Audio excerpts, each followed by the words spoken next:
Baik, Assalamualaikum warahmatullahi wabarakatuh. Salam jumpa bagi semua kerabat kolega yang menyaksikan.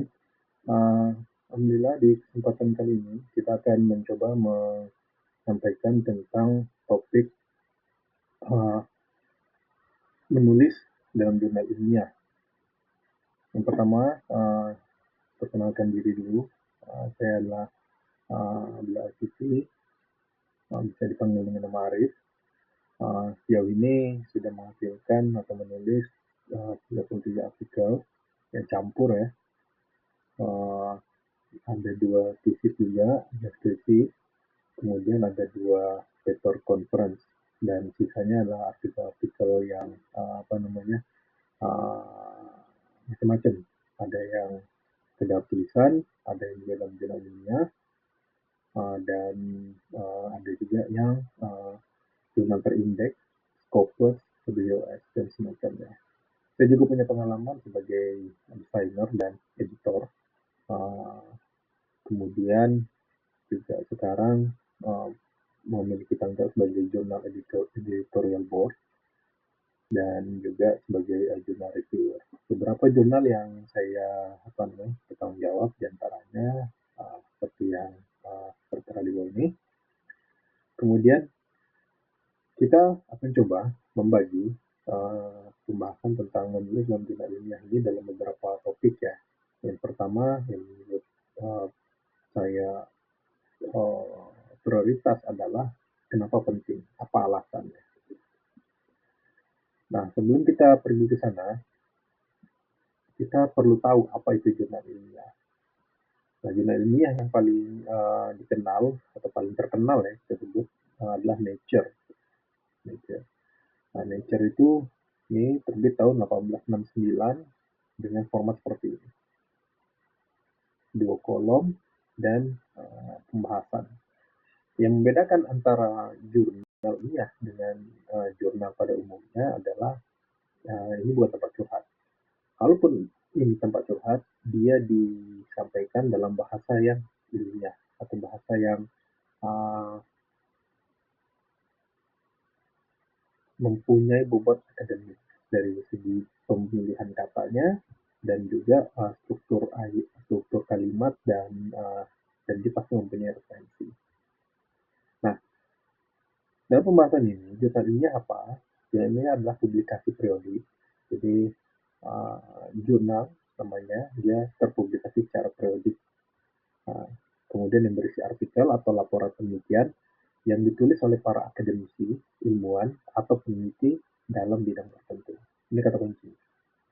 Kemudian, jurnal ilmiah tujuannya adalah menyebarkan hasil penelitian yang terbaru kepada komunitas ilmiah atau profesional yang lebih luas, juga untuk mendokumentasikan perkembangan terbaru dalam disiplin ilmu tertentu.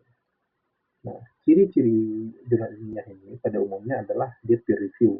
Peer itu artinya kolega, review, jadi di-review oleh orang lain. Sama kolega dalam konteks ini adalah di-review juga oleh peneliti lain dalam bidang yang sama atau yang berkaitan.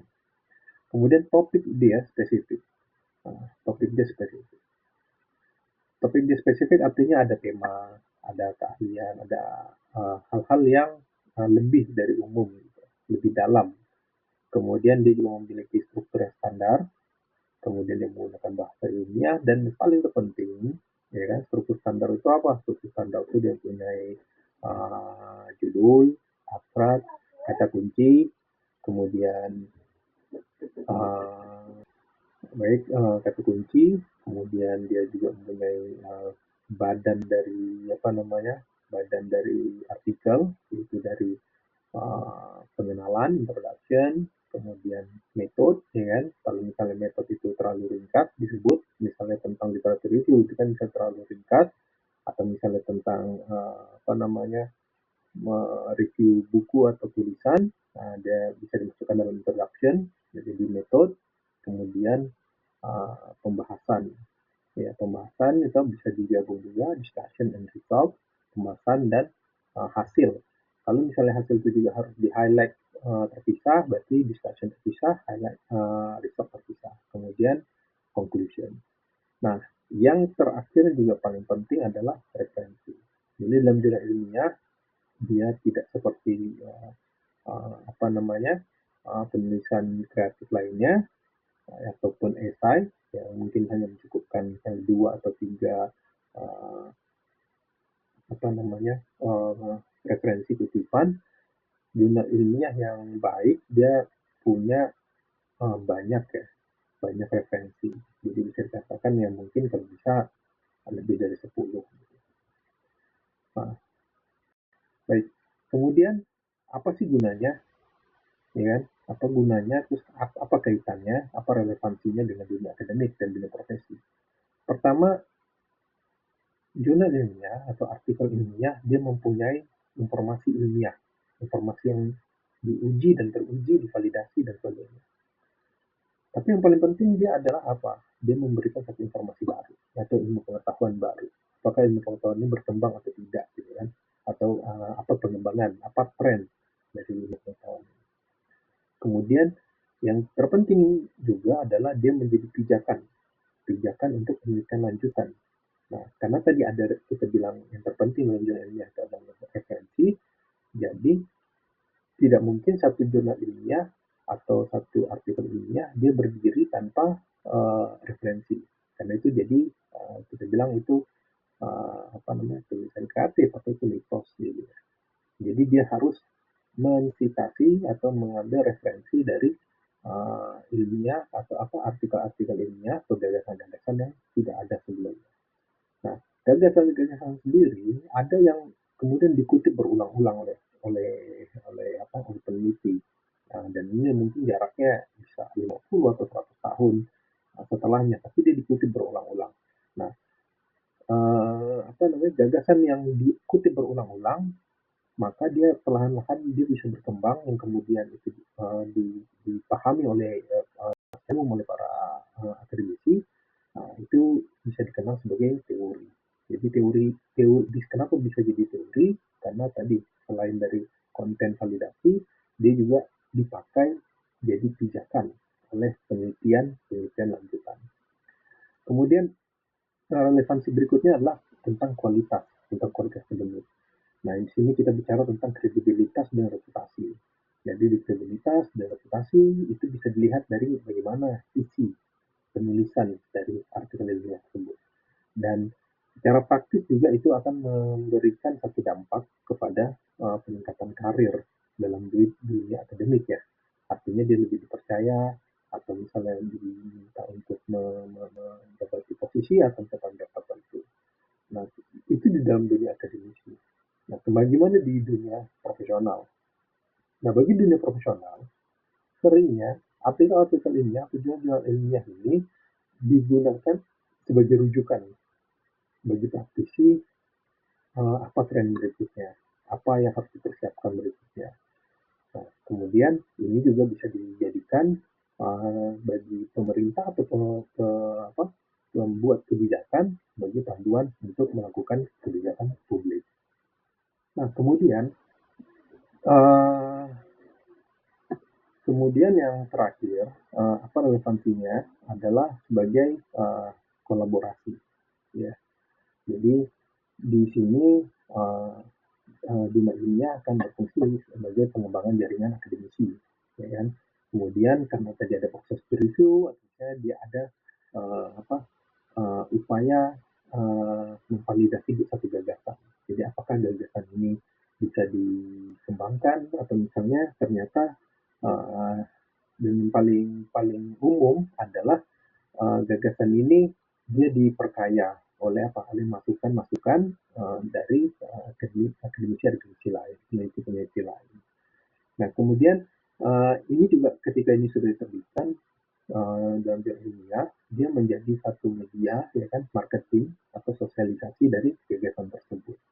Nah, nanti gagasan tersebut jika apa namanya berkembang, nah, dia akan kembali dari tersebut dalam sebagai informasi ilmiah. Dia bisa menjadi satu pengetahuan yang baru, ya kan menciptakan satu tren, ya kan, kemudian menjadi pijakan dalam penelitian lanjutan. Nah, kenapa penting juga, ya kan?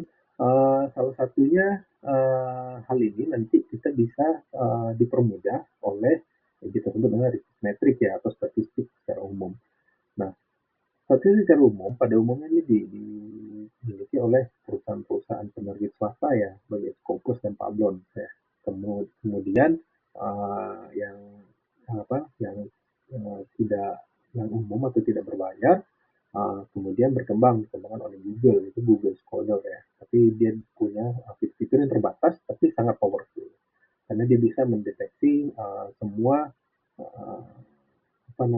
artikel ilmiah melalui satu metadata, standarisasi metadata. Kemudian yang tidak kalah penting dari Google Scholar yang juga umum adalah ORCID ya. Jadi ORCID ini sebagai satu ID global bagi peneliti. Jadi dia ID ini akan dipergunakan untuk mengumpulkan informasi artikel ilmiah yang dihasilkan oleh peneliti.